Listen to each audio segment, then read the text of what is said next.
Hey everyone. Have you ever had that feeling like you're living life based on what everyone else expects and it just doesn't quite feel right, like you're a bit confined? If that sounds familiar, well, you're definitely not alone. Today, we're doing a deep dive into Untamed by Glennon Doyle. It's part memoir, part self-help guide. Really a powerful call to find your own way. Exactly.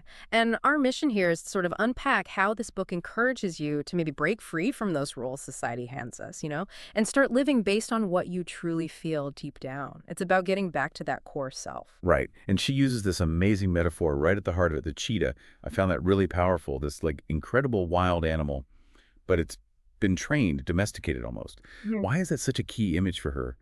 What's she saying about how we, especially women, learn to tame ourselves? Well, the cheetah represents that raw, inherent wildness, doesn't it?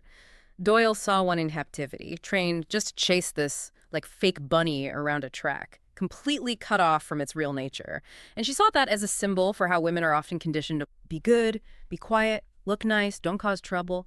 Basically, do what you're told, not what you're actually built for.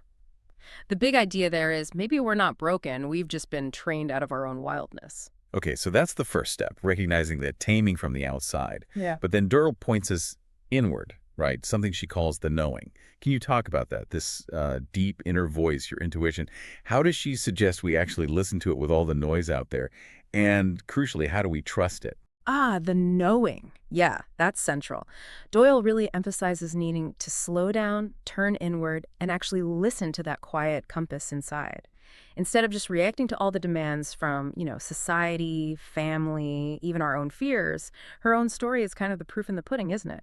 Going from this seemingly perfect life as a blogger to leaving her marriage, falling in love with Abby Wambach, completely reshaping her world, that all came from finally acting on her knowing.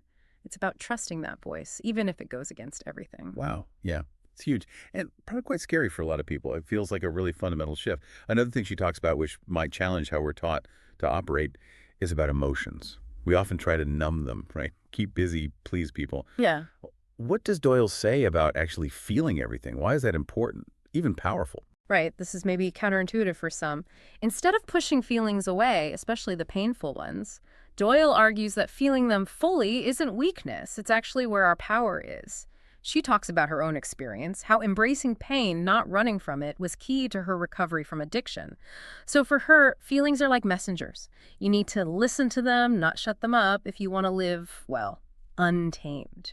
That makes sense. It's information, not just interference.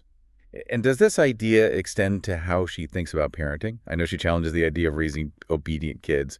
No, absolutely. She really pushes back on just aiming for obedience. Instead, she's about raising kids who are brave, free thinkers who can question things. She has this line, our children don't need to be saved, they need to be seen. And for mothers specifically, she urges them to stop being martyrs. A mother is a model, not a martyr. It's about finding love, yes, but not losing yourself in the process, whether that's in parenting or any relationship. So really the core takeaway from Untamed is this powerful affirmation. You're not broken. Underneath all that conditioning, you're already wild and whole. It boils down to being incredibly honest with yourself, brutally honest sometimes, because Doyle believes that's the only path to real freedom. Stop looking outside for validation, start listening inside. Mhm.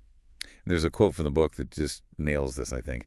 Glennon Doyle writes, I will not stay, not ever again, in a room or conversation or relationship or institution that requires me to abandon myself. Right. So thinking about that, here's something for you to consider. If you really leaned into that inner knowing, fully trusted it, what's just one belief or maybe one role you play that you might start to question in your own life? What could it look like for you to unleash that inner cheetah? Something to think about. We hope you'll take these ideas and reflect on what being untamed might mean for you.